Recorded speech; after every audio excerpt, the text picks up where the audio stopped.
The hallway echoed with the last slam of the door. "That's it, Mother," Jonathan Reeves said sharply, adjusting the cuff of his pressed white shirt. "I've done everything I can, but I can't keep dragging your delusions through my life." Catherine Reeves sat in the armchair near the window, frail but proud. Her silver hair was pulled into a neat bun, her eyes, still sharp, held something more than age. Disappointment, pain, but she didn't raise her voice. "They're not delusions, Jonathan," she said softly. "They're coming. They want what's left of me. I can feel it." Jonathan scoffed and checked his watch. "You were a music teacher, not a spy. You're confusing fiction with reality. They've already tried to erase me once."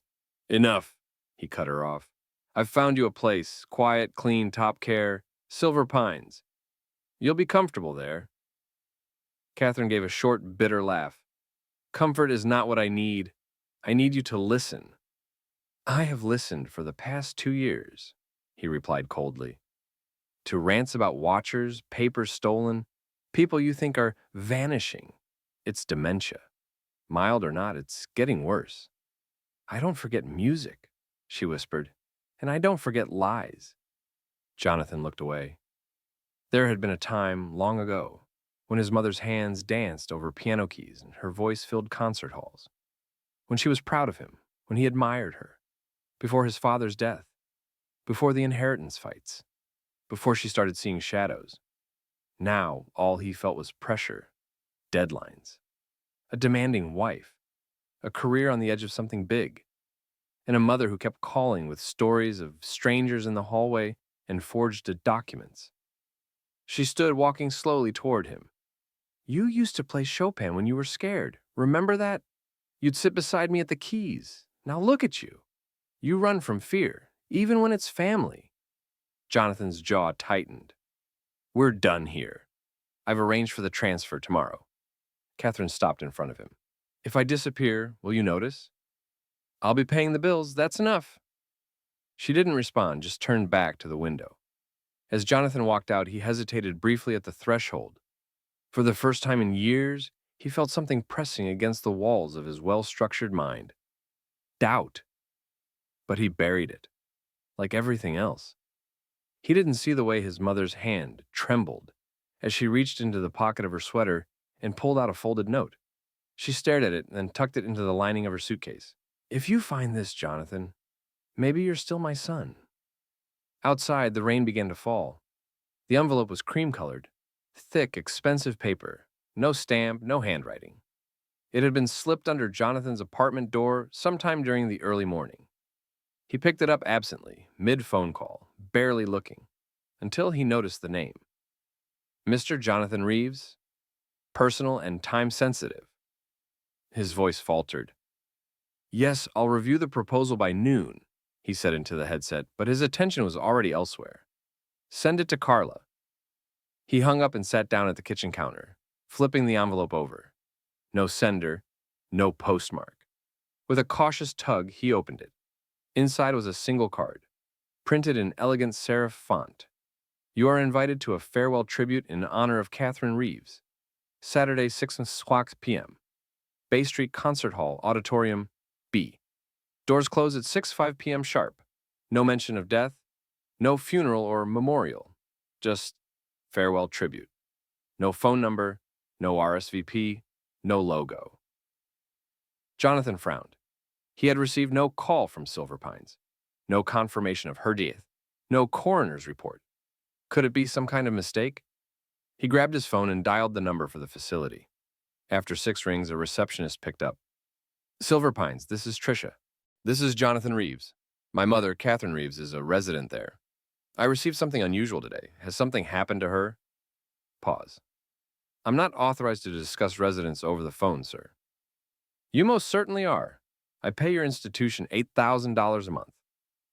"I'll connect you with the director," Tricia said hastily. But the call never connected. After a long minute, the line went dead. Jonathan stared at the screen, then tried again. Busy. A cold unease crept under his skin. He checked his calendar. Saturday, 2 days from now. 6 p.m. Bay Street. That place sounded familiar. Then he remembered. Years ago, his mother had performed there. Benefit recitals, master classes. It had been one of her favorite stages. He opened his laptop and searched Bay Street Concert Hall.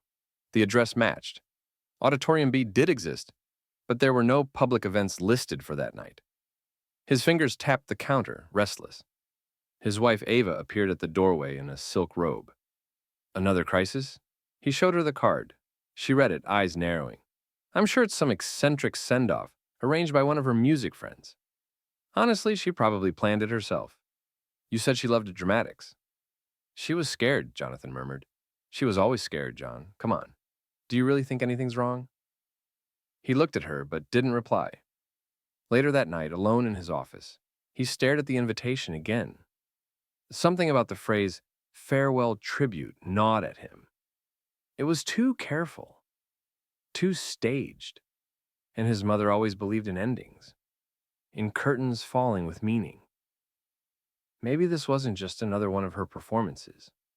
Maybe it was her final act. Bay Street Concert Hall loomed in the dusk like a memory Jonathan had tried to forget. Modern glass walls merged with its historic brick foundation, a symbol of preservation and reinvention, much like his mother had once described herself. He parked across the street, engine idling longer than necessary. 6:01 p.m. He stepped out. As he crossed the pavement, violin notes drifted faintly from the building. Live music, he realized, not recorded. A single instrument played something slow, deliberate. A waltz, her favorite. Inside, a woman in black checked his name at the entrance. Jonathan Reeves? She asked, as if she had been waiting. He nodded. She didn't explain. She simply gestured him down a carpeted hallway toward Auditorium B. When he opened the door, everything stopped for a heartbeat. The room, large, dimly lit, with spotlights casting golden auras on the polished wooden stage, was almost full. Over 100 people sat in hushed stillness. Young, old, some in elegant clothes, others in sweaters and scarves. Diverse, unexpected. As soon as Jonathan stepped through the threshold, the entire audience rose and began to applaud. He froze. The applause was not wild or loud. It was soft, steady, almost ceremonial. A rhythm that felt rehearsed. He looked behind him, confused, but the usher had already closed the door. The audience kept clapping as he made his way slowly down the aisle. Some looked at him with gentle expressions, others with tears. A few nodded as if in silent thanks. He wanted to ask what was happening, but something about the moment, the sacredness of it, kept him silent. Then he saw the stage. At its center was a grand piano, closed. To the left, a large frame photograph of Catherine Reeves. She looked radiant, probably taken in her late 50s. Confident eyes, the unmistakable air of someone who had lived music. Around it were flowers, white lilies, irises, and wild violets. But no coffin, no urn, no nameplate, no official, just the piano, the photo, and the applause. The clapping faded gently, almost in unison, like a bow after a performance. Then the lights dimmed further, and a young woman with a violin stepped into the spotlight. She bowed toward the audience, then toward the photo, and began to play. Jonathan stood in the back, stunned. He turned to a man nearby, mid-40s, in a faded concert tuxedo. "What is this?" he whispered. The man looked at him kindly. "This is her goodbye," he said. "The one she deserved. She taught us all to listen. Now we return the favor." Jonathan blinked. "Was this her request?" "No," the man replied. "This was her gift. The rest, that's for you to discover." And with that, he turned back to the stage, where the violin cried out like wind through open windows. The music haunted him. Even after the concert ended, Jonathan remained seated. Long after the crowd had dispersed, he hadn't spoken to anyone else. He hadn't clapped. Not again.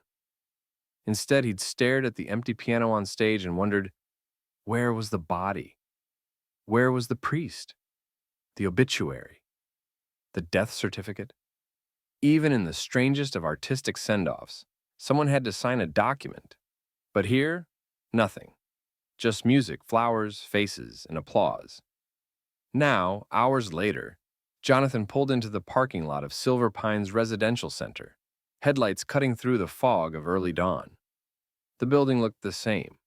Sterile, symmetrical, corporate in a way that pretended to be warm. He marched through the front doors, past the sleepy receptionist, and rang the service bell with more force than necessary. "Excuse me," he said, voice low but charged. "I need to speak to whoever's in charge, now." The receptionist blinked behind thick glasses. Mr. Jonathan Reeves. My mother, Catherine Reeves, was placed here last week. I received notice of her passing." He hesitated. "But I have not received any formal documentation, and the tribute I attended tonight raised serious questions." I'm sorry," she stammered. "Let me see if Director Halbrook is in." She vanished into a hallway. Jonathan glanced around. The waiting room was silent. Too silent. One clock ticked on the far wall. A motivational poster hung crooked beside a large photograph of the facility, taken, he noticed, years ago. Finally, a tall, thin man appeared. Mid-60s, gray suit, false smile. "Mr. Reeves," he said, extending a hand. "I'm Director Halbrook.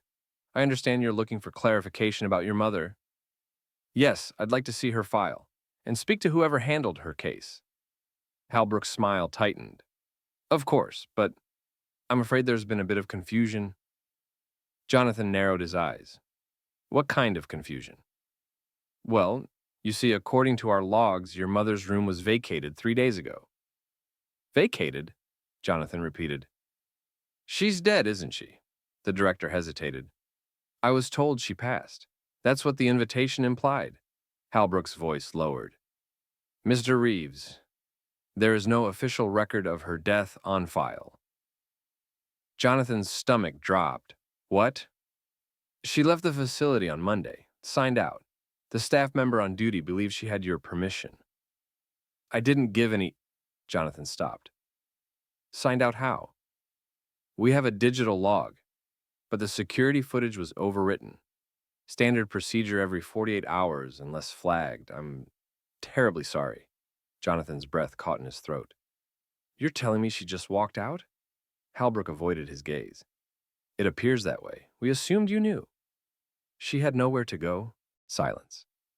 Jonathan's phone vibrated. Unknown number. He stepped away, heart pounding. Answered. "Hello?" A voice, soft, low, slightly altered, came through. "She tried to warn you. Now you'll have to hear the whole melody before you understand the notes." Click. The call ended. The package was waiting for him on the steps of his apartment when he returned. No name, no label, just a plain padded envelope. Jonathan scanned the street. Empty. The early morning haze still lingered over the sidewalk, and the city hadn't yet woken up. He picked up the envelope, hesitating for a moment, then stepped inside. Ava was still asleep upstairs. The house felt too quiet, as if it, too, was holding its breath. At his desk, he opened the envelope.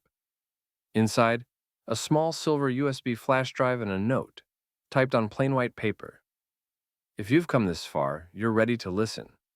But do not skip ahead. Let the melody carry you." Jonathan plugged the drive into his laptop. A single file appeared. "K. Reeves' message." He hit play. Silence. Then a breath. Then her voice. "If you're listening, then I must be gone. Or at least hidden. Not in fear, but in necessity. Jonathan, I didn't know if you would come. I didn't know if you still remembered how to feel your way through a lie. You used to have a gift. Not just for numbers and logic, but for listening. Deeply. You could hear dissonance in someone's tone before they even knew they were lying. That gift, I think, is still in you. It's what will help you now." Her voice cracked a little, then steadied. "They came to Silver Pines weeks before I arrived. Not just staff, not just doctors, others. They wanted something, not from me. Through me. Someone is using these facilities to transfer assets. Not legally. They create fake deaths, misplace residents, reassign medical rights, wipe files. I've seen it before, back when your father worked for the Ethics Commission. He tried to expose something like this. He died before he could finish. I think that wasn't an accident." Jonathan's hands tightened on the edge of the desk. His father's heart attack. Sudden. At 53. He had never questioned it. Until now. The audio continued. I tried to warn you. I really did. But you had your world and I had mine. So I began writing everything down. Notes, copies, names. You'll find them. But not if you rush. Follow the music. Everything ends where it began. Where I first taught you to listen. Then a pause. Just quiet. No breathing. Just the ambient hum of a room. Then a single piano note. F sharp. A second later, a G. Then silence again. Then her final whisper. Please don't turn away this time. Click. The recording ended. Jonathan sat frozen. His mother had been investigating something, alone, while he ignored her calls, and now she had vanished. Not died, not fled. Vanished. Because she knew something. Something someone didn't want her to share. And now the burden was his. A memory surfaced. A small room. A piano bench. His mother's hand guiding his fingers from F sharp to G. Hear how it shifts? She had said. That's where tension lives, between the notes. That's where he would start. The old conservatory hadn't changed much. Located on the quieter side of the city, it still bore the name Reynolds School of Music, carved in weathered stone above the entrance. Jonathan hadn't stepped inside in more than 20 years. The hallway smelled of polished wood and nostalgia. Faint piano music drifted from some distant classroom, a student rehearsing. The same melody his mother once used in warm-ups. It made his chest tighten. He passed bulletin boards full of concert posters and student recitals, scanned the faculty list. Her name was long gone. But in the building's silence, her presence clung to the air like dust on velvet curtains. Room 204, her old studio. The door was locked, but above it hung the same worn brass plaque. K. Reeves. He tried the knob again, stuck. Then he remembered something. She always kept a spare key in the hallway piano's bench, like a ritual. He lifted the lid. There it was. Moments later, he opened the studio door and stepped inside. The space was smaller than he remembered, but familiar. Wooden shelves lined with old sheet music. A spinet piano, a dusty metronome. On the wall, photos of students, some framed, some curling at the edges. On the desk lay a single item, a worn, leather-bound notebook, tied shut with red ribbon. His heart pounded. He untied it, opened the first page. Jonathan, if you're here, then you've chosen to finally listen. I always hoped you would. The pages weren't diary entries. They were organized, structured like a case file. Dates of meetings in Silver Pines, names of patients transferred and lost, matching names of foundations registered weeks later. Even screenshots of online bank records. And a map of the facility's underground level. There was more. Folded between the pages was a small sheet of music. Her handwriting, neat, slanted, intense. A simple melody. Just 6 notes, written in different keys. Each one circled, annotated. And beneath it, in bold, the combination is in the harmony. What combination? He flipped back, then noticed a name repeated in her notes. Dr. Ellis Marin, former employee at Silver Pines. Transferred under unusual circumstances. Suspended for breach of patient protocol. No follow-up. Vanished from public records. She had tried to contact him, according to one margin note. Jonathan stared at the music again. What if this melody was more than just a message? What if it was a code? As he packed the notebook into his briefcase, his phone buzzed. Another unknown number. He answered. A voice, male, calm, practiced. You're digging where you shouldn't. Jonathan didn't respond. We already gave her the tribute. Take it and walk away. You were never really listening anyway. Click. Jonathan stared at the dark screen. They were watching him now. But something inside him, the boy who once listened to Chopin beside his mother, the man who stood frozen in a room full of applause, refused to back away. He whispered into the quiet room, I'm listening now. The name Ellis Marin didn't appear in any recent databases. No clinic employment, no license renewal, no active phone records. Just a digital ghost. Last seen 5 years ago, when he was quietly removed from Silver Pines after an internal inquiry. No public charges, no articles, No trail. But Catherine's notes suggested something else. One underlined entry stood out. Ellis, July 3rd, mentioned music box incident. Regret, said, they buried the file, and me with it. Lives near Eastbridge? Jonathan stared at the page. Eastbridge, a remote lakeside town 2 hours north. Just a few houses and a forgotten train station. It wasn't much, but it was something. By late afternoon, he was behind the wheel, notebook on the passenger seat, music from his mother's old recordings playing quietly. Her playing Debussy in the background, broken occasionally by her voice giving soft corrections.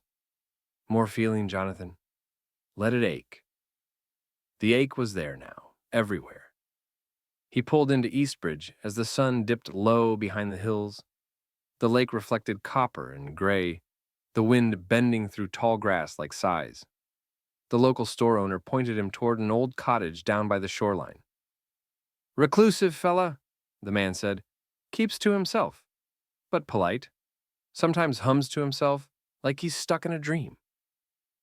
Jonathan found the house, white, paint peeling, wind chimes on the porch. He knocked. No answer. He was about to leave when he heard a soft clatter, something falling inside. He knocked again. Dr. Marin? Footsteps? Then the door creaked open. A tall man stood there, his frame thin, his beard uneven, but his eyes sharp, alert. I know who you are, Marin said without introduction. Jonathan hesitated. Then you know why I'm here. I warned her not to pull you in. She's missing. I know, Marin whispered. They nearly came for me, too. He stepped aside, letting Jonathan in. Inside, the house smelled like old paper and tea. The shelves were filled with boxes labeled KRF patients and transfer logs. You kept records, Jonathan said, stunned. I kept proof, Marin said, but no one cared to look. Not the police, not the board. Your mother was the only one who believed me. She came to me last year, with files, patterns, things I missed. What were they doing? Jonathan asked. Marin sat heavily in an armchair. They were building an empire, a pipeline of silence. People near death, especially those with assets, were declared legally incapacitated. Their funds redirected, their identities erased, all hidden under care protocols and death reports. And my mother? She found the final connection, the fund where all the assets were funneled. But she didn't just want to expose it. She wanted to leave behind a legacy they couldn't bury. He handed Jonathan a small wooden box, engraved with delicate floral patterns. A music box. She said you'd know how to open it, Marin said. Jonathan opened the lid. The melody was the same 6-note theme from her coded music sheet, but now, at the bottom of the box, he saw a folded piece of paper, coordinates, and 3 words. Follow the applause. The coordinates led him to the edge of the city, a derelict district, once home to artists, musicians, and back-alley jazz halls. Now it was more rust than rhythm. But among crumbling warehouses and shattered windows stood one relic still intact, the Avalon Theater, closed since 2003.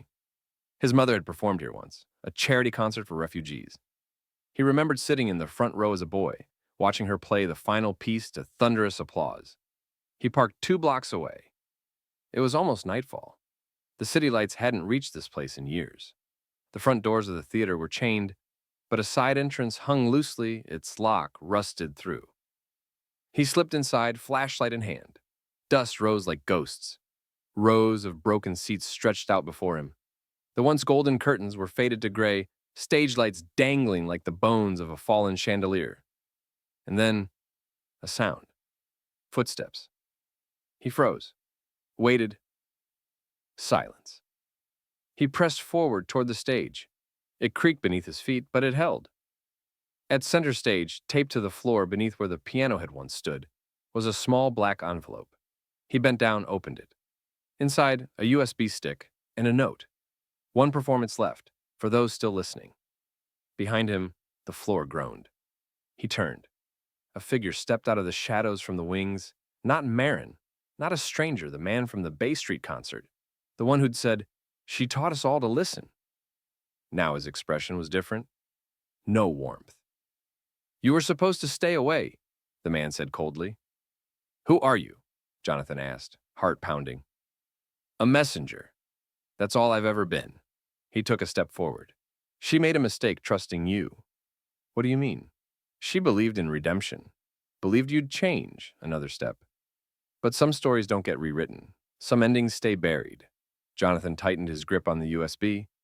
"If this contains what I think it does, people need to see it." The man smiled faintly. "Then you'd better run." From behind, another figure appeared, this one with a glint of metal in his hand. Jonathan ran.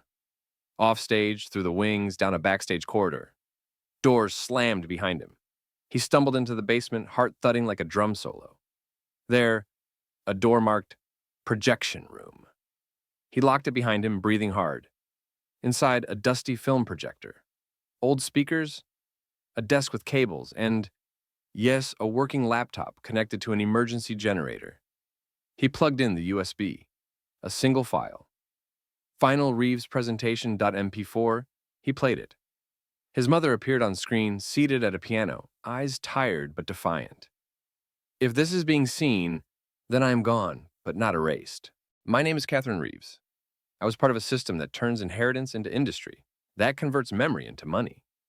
But I listened. I documented. And now, you must choose to be louder than the silence." She looked directly at the camera. "Jonathan, they will come for this. But if you've made it here, they're already too late." She smiled. Sad, fierce, proud. He downloaded the file. Sent it to 3 journalists, 2 activists, and a lawyer. Then he backed everything up. Twice. Outside sirens echoed distantly. Or maybe they were just in his mind. But when he emerged from the building hours later, files secured and sent, he knew. She had given him her final performance. And now, the curtain was rising again. For him. Weeks later, the headlines flooded the news feeds. Silver Pines under investigation for fraud, missing residents. Whistleblower video exposes death-for-profit scheme. Who was Catherine Reeves and why she still matters? Reports aired on national networks.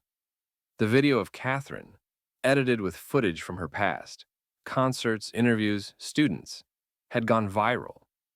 People across the country were commenting, "My grandmother was in a place just like that. She spoke for all of us." Lawyers were lining up. Relatives of missing patients began filing class action lawsuits. The police had already arrested several people connected to the scheme. Dr. Ellis Marin testified under protection. But Jonathan himself didn't feel victorious. What he felt was emptiness. He sat in his apartment, surrounded by silence, flipping through old photographs. In one of them, he and his mother on a stage. He was just a child. She was laughing. He didn't remember the day, but the photo remembered for him. Just then, the doorbell rang. On the floor, lying by the front door, was an envelope. The handwriting familiar. His mother's. Or someone who had preserved her style. Inside, an invitation. Bay Street Concert Hall. A final note. A tribute to the listener. Tonight, 7 p.m. No signatures, no organizer listed. Just an address and a time. Evening. He walked once again into the very same hall where it all began. But this time, he walked in first. People in the audience stood up, but not for him anymore. They were looking at the stage. On the stage, a grand piano. And a single figure. An older woman, hair neatly pinned, dressed in black. Alive. Real. Catherine Reeves. The applause burst like a storm. She was alive, not murdered, not missing, hidden by her own design. Protected by those who understood that truth needs witnesses. Jonathan stood frozen in disbelief as his mother raised her hand and spoke into the microphone. The greatest applause is not for what you performed, but for what you finally heard. Their eyes met. She nodded. And in that moment, he knew he had forgiven, and that he had been forgiven. 2 months later, the restoration of the Avalon Theater was nearly complete. Volunteers, Catherine's former students, young musicians, and elderly residents from dozens of care homes had all helped. People whose names had been erased were now being written back onto the posters. And on the facade, a new sign had appeared: Catherine Reeves Music Foundation, for those who still listen. Jonathan now came here almost every evening, not as a curator, not as a son, but as a man who was finally learning to listen. Sometimes he just sat in the hall. Sometimes he helped with paperwork. Sometimes he played, awkwardly, hesitantly. But he knew it wasn't about skill anymore. It was about the silence between the notes. On the evening of the grand opening, the stage was full of children. A 10-year-old girl with curly hair performed a piece, one Jonathan himself had once learned as a child. After the performance, she walked up to him. "Miss Reeves said you used to be her toughest student." He smirked. "She wasn't wrong." The girl smiled back.